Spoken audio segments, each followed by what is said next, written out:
आप सभी को नमस्कार। आज मैं आप सभी के समक्ष एक शिक्षाप्रद कहानी लेकर आई हूँ कि चाहे कितना ही अभागा मनुष्य हो, सुबह 3 बजे से 6 बजे उठकर ब्रह्म मुहूर्त में कर दो यह काम, जो चाहोगे वही मिलेगा। तो श्रवण करते हैं। एक समय की बात है, माता पार्वती ने भगवान शिव से पूछा, स्वामी, मैंने देखा है कि चाहे कितना ही अभागा मनुष्य हो, अगर वह सुबह के समय ब्रह्म मुहूर्त में उठता है तो वह बहुत सुखी रहता है। ऐसा क्यों है? मुझे ब्रह्म मुहूर्त का रहस्य बताइए। तब भगवान शिव ने कहा, हे देवी, मैं आपको इस प्रश्न का उत्तर एक कथा के माध्यम से बताऊंगा। कृपया आप इस कथा को ध्यान पूर्वक सुनना, और जो भी मनुष्य इस कथा को पूरा सुनेगा वह कभी भी इस अवसर को अपने हाथ से नहीं जाने देगा। ब्रह्म मुहूर्त का रहस्य जानकर पूरा जीवन बदल जाएगा। भगवान शिव कथा को सुनाना शुरू करते हैं और माता पार्वती से कहते हैं, बहुत समय पहले की बात है, काशी में राम नाम का एक लड़का रहता था। वह लड़का बहुत ही अच्छा था, लेकिन एक गलत आदत थी, वह देर तक सोता रहता था। सुबह उसे जगाने के लिए घर वाले कई बार प्रयास करते थे, परंतु वह रोजाना सुबह देर से उठता था।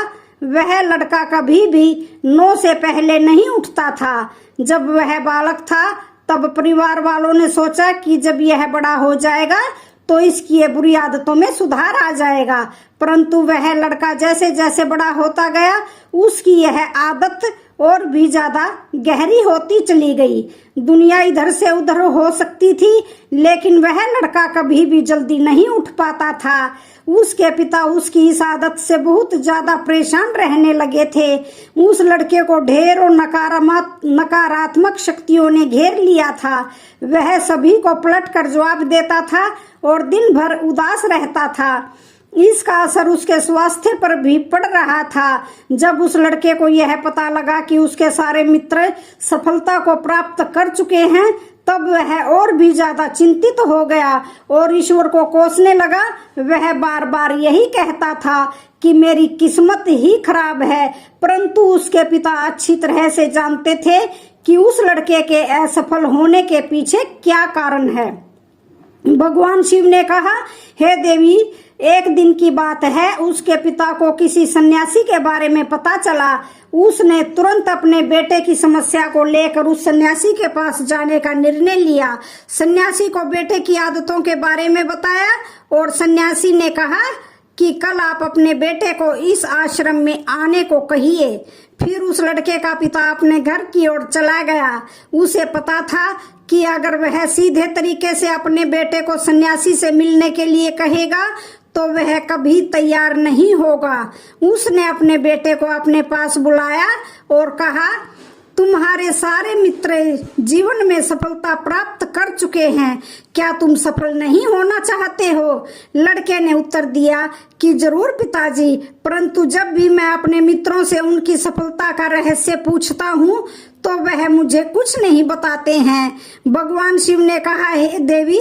फिर उसके पिता ने कहा कि मुझे यह रहस्य पता चल गया है कि वह सभी क्यों सफल होते जा रहे हैं। तब उस लड़के ने बड़ी उत्सुकता से पूछा, क्या पता चल गया है पिताजी? कृपया करके आप मुझे भी बताइए।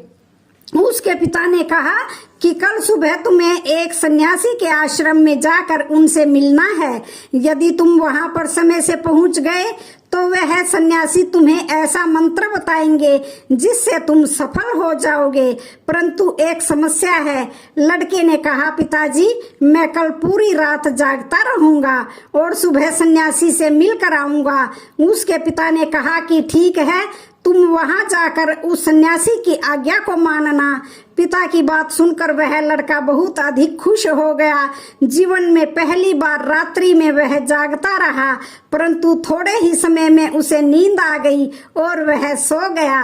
फिर अगली सुबह जब वह उठा तो उसे पता चला कि सन्यासी से मिलने का समय समाप्त हो चुका था। उसके पिता ने लड़के की तरफ देखा और कहा कि तुम जीवन में कभी सफल नहीं हो पाओगे, जाओ और जाकर सो जाओ। पिता की यह बात सुनकर उस लड़के को बहुत दुख हुआ। उसने मन ही मन स्वयं को चुनौती दी कि कल सुबह वह सन्यासी से मिलने अवश्य जाएगा। उसने अपने पैर में एक छोटा सा घाव बना लिया, जिससे दर्द के कारण उसे रात भर नींद नहीं आई। भगवान शिव ने कहा, हे देवी पार्वती, यह ऐसा पहला अवसर था जब उसने अपने जीवन में पहली बार सूर्य उदय देखा था। वह तुरंत ही तैयार होकर सन्यासी से मिलने के लिए चला गया। आज उसका कुछ अनुभव अलग ही था। वह बेहद शांत महसूस कर रहा था। चलते चलते वह लड़का जैसे ही सन्यासी के आश्रम में पहुंचा तो वहां पर उसने देखा कि सन्यासी और उसके सभी शिष्य ध्यान लगाकर बैठे हुए थे। भगवान शिव ने कहा, हे देवी, फिर जब ध्यान का समय समाप्त हुआ तब लड़का उस सन्यासी के पास पहुंचा और उन्हें प्रणाम करते हुए बोला कि आपके पास कोई ऐसा मंत्र है जिससे मैं सफल हो सकता हूँ? कृपया करके मुझे वह मंत्र बताइए। मैं भी अपने मित्रों के समान सफल होना चाहता हूँ और अच्छा जीवन जीना चाहता हूँ। भगवान शिव ने कहा, हे देवी। फिर सन्यासी मुस्कुराए और बोले, अच्छा, तो तुम वही बालक हो। तुम्हारे पिताजी मुझसे मिलने आए थे और उन्होंने तुम्हारे विषय में मुझे सब कुछ बता दिया था। मैं तुम्हें वह मंत्र अवश्य बता देता, परंतु अब लड़के ने जैसे ही परंतु शब्द सुना तो लड़का घबरा गया। उसने पूछा, परंतु क्या गुरुदेव? तब सन्यासी बोला, मैं तुम्हें वह मंत्र बताऊंगा, परंतु अगले 21 दिनों तक तुम्हें मेरी आज्ञा माननी होगी। मैं तुम्हें वह मंत्र 21 दिनों के बाद बताऊंगा।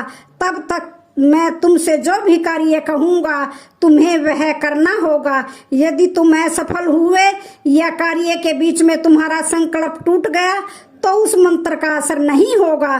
दृढ़ निश्चय के साथ उस लड़के ने कहा कि मुझे आपकी सारी आज्ञा स्वीकार है। मैं अगले 21 दिनों के लिए आपका दास हूँ। आप जो भी कहेंगे मैं वही कार्य करूँगा। मुझे केवल और केवल उस मंत्र के बारे में जानना है। भगवान शिव ने कहा, हे देवी। फिर सन्यासी ने उस लड़के से कहा कि ठीक है, कल से तुम्हारा कार्य शुरू होगा। तुम इसी आश्रम में निवास करोगे। वह लड़का आश्रम में रहने के लिए तैयार हो गया। सन्यासी ने कहा कि यहाँ रहते हुए तुम्हें ब्रह्म मुहूर्त में उठना होगा और दूसरे शिष्यों की तरह ध्यान और तप करना होगा। साथ ही आश्रम के कार्यों में भी सहायता करनी होगी। ध्यान रहे, यह संकल्प टूटना नहीं चाहिए। भगवान शिव ने कहा, हे देवी। अब लड़का सन्यासी की बात से सहमत हो गया और अगले दिन से उसके कार्य के दिन की शुरुआत थी। इस बार उसने दृढ़ निश्चय किया, परंतु 1 सप्ताह बीतने के पश्चात ही उसका संकल्प टूट गया और वह 8वें दिन देर तक सोता रहा। जब वह नींद से जागा तो उसने कहा कि मुझसे कितनी बड़ी भूल हो गई है। वह रोते हुए सन्यासी के पास पहुंचा और कहने लगा कि हे गुरुदेव, मेरा संकल्प टूट गया। अब मैं जीवन में कभी सफल नहीं हो पाऊंगा। सन्यासी ने उसे समझाते हुए कहा कि एक बार फिर से शुरुआत करो, फिर से संकल्प करो। फिर लड़के ने सन्यासी से पूछा कि सुबह उठना इतना जरूरी क्यों होता है और यहाँ पर सभी लोग इतनी जल्दी क्यों उठ जाते हैं? भगवान शिव ने कहा, हे देवी। तब सन्यासी ने लड़के को समझाते हुए कहा कि सुबह यानी ब्रह्म मुहूर्त में उठने के पीछे बहुत बड़ा विज्ञान छुपा हुआ है। लड़के ने कहा कि कृपया मुझे वह विज्ञान बताने की कृपा करें। सन्यासी ने कहा कि रात्रि को 4 पहर में बांटा गया है। पहला रुद्रकाल, जिसका समय शाम 6 बजे से लेकर 9 बजे तक होता है। दूसरा राक्षस काल, जिसका समय रात्रि 9 बजे से 12 बजे तक होता है। तीसरा गंधर्व काल, जिसका समय रात्रि 12 बजे से 3 बजे तक होता है। और सबसे अंत में जो पहर आता है उसे मनोहर काल कहते हैं। इस समय को ब्रह्म मुहूर्त या अमृत बेला के नाम से भी जाना जाता है। इसका समय भोर 3 बजे से सुबह 6 बजे तक का होता है। यह वह समय होता है जब पूरे संसार की नकारात्मक शक्तियां निष्क्रिय अवस्था में होती हैं और सकारात्मक शक्तियां सक्रिय होती हैं। ब्रह्म मुहूर्त अर्थात देव मुहूर्त। ब्रह्म मुहूर्त का अर्थ देवताओं का समय होता है। भगवान शिव ने कहा, हे देवी, वह सन्यासी आगे कहता है, इस समय देवता धरती पर विचरण कर रहे होते हैं और जागृत मनुष्य पर उनका बड़ा ही सकारात्मक प्रभाव पड़ता है। ब्रह्म मुहूर्त ऐसा समय होता है जिसमें मनुष्य का मस्तिष्क बिल्कुल खाली होता है, जिसमें किसी प्रकार के कोई विचार नहीं होते हैं। और जब इस समय व्यक्ति अपनी पुस्तक खोलकर पाठ का अध्ययन करने लगते हैं तो उन्हें सब कुछ जल्दी जल्दी याद भी होता है और यह लंबे समय तक याद रहता है। यह एक ऐसा समय है जिसमें हम ज्ञान को समझने का प्रयास करते हैं। इस कारण आश्रम के सभी शिष्य और संसार में बहुत से ज्ञानी लोग ब्रह्म मुहूर्त में उठ जाते हैं। प्राचीन काल में रोशनी का कोई स्रोत न होने के कारण लोग अपने दिन का समापन सूर्यास्त के साथ और आरंभ सूर्य उदय के साथ करते थे। यह एक तरीका है जिससे मानव जीवन प्रकृति के साथ तालमेल बनाकर चलता है। भगवान शिव ने कहा, हे देवी। फिर उस लड़के ने कहा कि ठीक है, मैं कल से अपना संकल्प फिर से शुरू करता हूँ, परंतु ब्रह्म मुहूर्त में उठकर मुझे क्या क्या करना चाहिए। तब सन्यासी ने कहा कि ठीक है, मैं तुम्हें बताता हूँ कि ब्रह्म मुहूर्त में क्या करना चाहिए और कैसे करना चाहिए। सबसे पहले उठकर धरती माता पर पांव रखने से पहले धरती माता को प्रणाम करना चाहिए और अपनी दोनों हथेलियों को देखना चाहिए और ईश्वर को धन्यवाद देना चाहिए कि उन्होंने तुम्हें आज का सूर्य उदय देखने का अवसर दिया है। इसके बाद नित्य क्रम और स्नान करने से शरीर की ही नहीं बल्कि मन की भी शुद्धता बढ़ती है। स्नान करने के पश्चात ध्यान की प्रक्रिया होती है। ब्रह्म मुहूर्त में ध्यान की अवधि 21 दिन तक होती है। इस विधि का उपयोग तब किया जाता है जब आप अपनी कोई मनोकामना की पूर्ति चाहते हैं। यह ऐसा समय होता है जब व्यक्ति अपने आज्ञा चक्र को सक्रिय करने पर काम करते हैं। भगवान शिव ने कहा, हे देवी।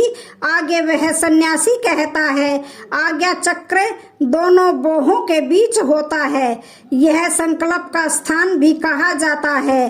अगर इस चक्र पर ध्यान केंद्रित किया जाए और अपनी मनोकामना को बार बार दोहराया जाए तो मात्र 21 दिनों के भीतर वह मनोकामना पूरी हो जाती है। अगर आपके मन में कोई अधूरी मनोकामना है और आप उसे पूरी करना चाहते हैं तब उसे सबसे पहले उस मनोकामना का स्पष्टीकरण कर लें। आपको क्या चाहिए यह निर्णय अवश्य कर लें। इसके बाद ध्यान की विधि को शुरू करें। ब्रह्म मुहूर्त में स्नान के बाद एक ऐसा स्थान चुनें जहां पर वायु का प्रवेश हो। ध्यान में शुद्ध प्राण वायु का होना आवश्यक होता है। ध्यान की मुद्रा में रीढ़ की हड्डी सीधी होनी चाहिए, साथ ही गर्दन भी सीधी होनी चाहिए। सुखासन की अवस्था में दोनों हाथों को घुटनों पर रखकर आंखें बंद करके बैठ जाएं। हाथों की मुट्ठी को बंद कर लें और 2-3 मिनट तक बिल्कुल शांत हो जाएं। जब आपका शरीर स्थिर हो जाए और श्वास भी शांत हो जाए तब उसके बाद अपना सारा ध्यान आज्ञा चक्र पर लगाएं। इस दौरान लंबी गहरी सांस लें और सांस को रोक कर रखें। इस समय आप अपनी इच्छा को मन ही मन में दोहराएं और अपने मन से इष्ट देव और देवी देवताओं और गुरुजनों का चिंतन करें। भगवान शिव ने कहा, हे देवी। उस सन्यासी ने कहा, जब सांस को रोकना कठिन हो जाए तब धीरे धीरे सांस को बाहर की ओर छोड़ो। सांस को नाक से भरें और मुख से बाहर छोड़ें। इस प्रक्रिया को 3 से 4 बार प्रतिदिन दोहराएं। ऐसा प्रतिदिन करने से आपकी जो मनोकामना है वह अवचेतन मन तक पहुंच जाएगी और इच्छा पूर्ति जल्दी होगी। आज्ञा चक्र सक्रिय होता है और हमारी आज्ञा को पूरा करता है। सांस को रोक कर रखने के दौरान शरीर में आपातकाल की स्थिति हो जाती है जिससे कि आप बेकार की बातें सोचने और विचार करने से बचते हैं। ब्रह्म मुहूर्त के समय ईश्वर की विशेष कृपा होती है और कोई भी व्यक्ति अपनी मनोकामना को इस समय दोहराता है तो उसकी इच्छा जल्दी से जल्दी पूरी हो जाती है। भगवान शिव ने कहा, हे देवी, इस प्रकार सन्यासी ने उस लड़के को ब्रह्म मुहूर्त का महत्व बताया। अगले 21 दिनों तक उस लड़के ने बड़े ही मन के साथ इस प्रक्रिया को अपनाया। अब वह बहुत ही ज्यादा अनुशासित और शांत स्वभाव का बन चुका था। उस लड़के ने जैसे ही अपना संकल्प पूरा किया, उसके बाद वह लड़का बड़े ही प्रसन्न भाव से सन्यासी के पास पहुंचा और कहने लगा, हे गुरुदेव जी, मैंने 21 दिनों का संकल्प पूरा कर लिया है। अब कृपा करके मुझे सफल होने का मंत्र बताइए। तब उस सन्यासी ने मुस्कुराते हुए कहा कि पिछले 21 दिनों से जो अभ्यास तुम करते हुए आ रहे हो वही तुम्हारी सफलता का मंत्र है। जो व्यक्ति ब्रह्म मुहूर्त में उठकर ध्यान प्रक्रिया को सही से करते हैं वह जीवन में कभी भी असफल नहीं हो सकते। तुम्हें ब्रह्म मुहूर्त का रहस्य पता चल चुका है, अब तुम इसे जीवन पर्यंत करो। तुम्हें जीवन के लक्ष्य और सफलता दोनों प्राप्त होंगे। उस लड़के ने सन्यासी को धन्यवाद दिया और ब्रह्म मुहूर्त के नियमों का पालन जीवन पर्यंत तक करने का वादा भी किया। भगवान शिव ने कहा, हे देवी, अब तो आपको पता चल गया होगा कि ब्रह्म मुहूर्त क्या होता है। तब माता पार्वती ने कहा, हे स्वामी, अब मुझे ब्रह्म मुहूर्त का संपूर्ण ज्ञान हो गया है। इतना कहकर माता पार्वती ने भगवान शिव को प्रणाम किया। तो आज की वीडियो का यहीं पर समापन होता है। वीडियो अच्छी लगे तो चैनल को लाइक, शेयर, सब्सक्राइब जरूर करें। धन्यवाद।